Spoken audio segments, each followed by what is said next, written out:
Joining us now to discuss the brutalization and stripping of a female Corp member naked by Anambra vigilante members is Professor Joy Ezeilo, a senior advocate of Nigeria.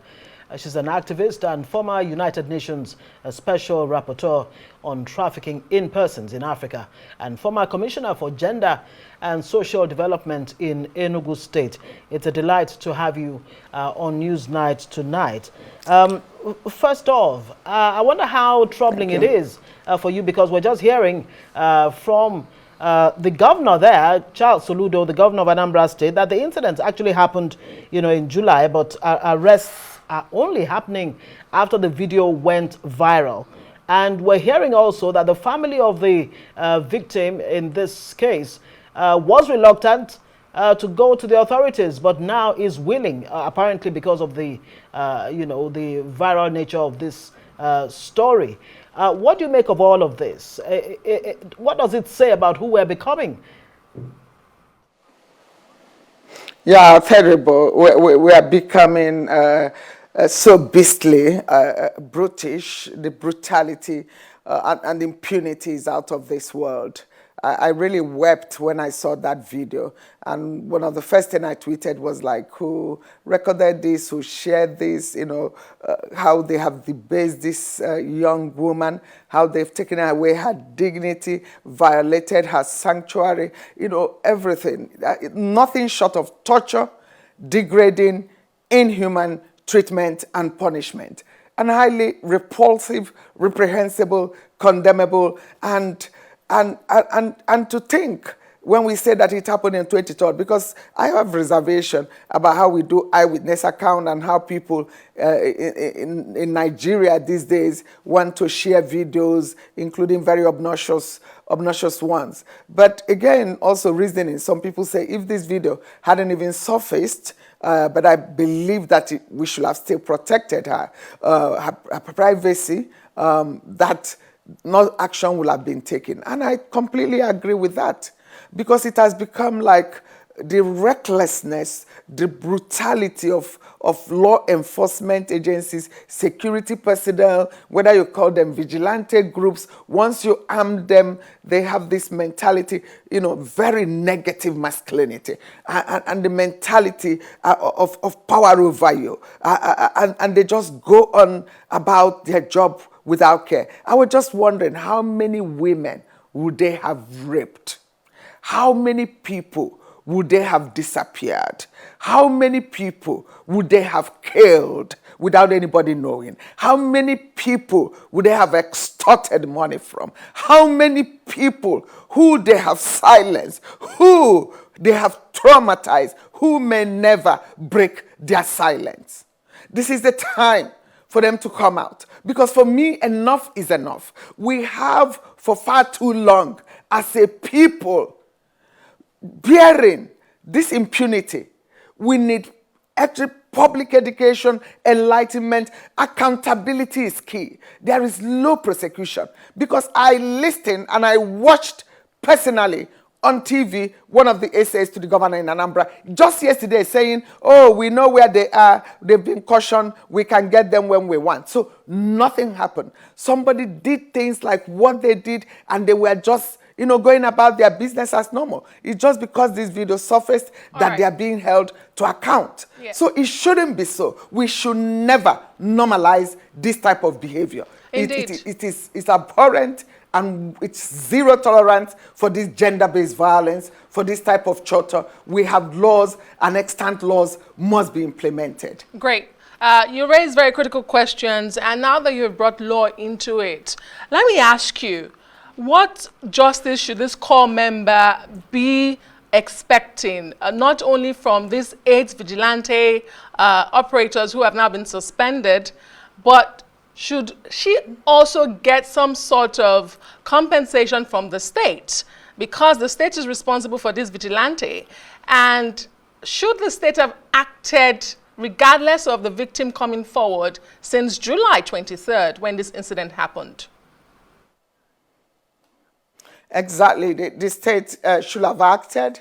And then also I agree that, of course, governors are not always briefed and may just be coming into it, because I also read statement issued by the wife of the governor condemning it. But in terms of really prosecution, there are two things. Whether she's paid compensation or not, the law should take its full course. Those responsible should be held to account. They should be prosecuted. They should be imprisoned, incarcerated. This is where they belong, because they behave like beasts. Somebody was trying. I mean, if you think of civilized world, if you read Miranda rights to people, you knocked at a door, somebody's private house, you didn't even wait for them. Your faces were covered from the account I had, and you didn't even wait for them to say, 10 minutes, I give you, get ready, all of you, and come out. We are police, we are whatever, Agune Chamber, or we are Udogachi, or we are Joint Task Force, or whatever name. And then you announce yourself, make yourself clear, and they come out. And they kept telling them, from what I heard, we are corpers, see our uniforms, but they barged in on them. You know, they didn't want to.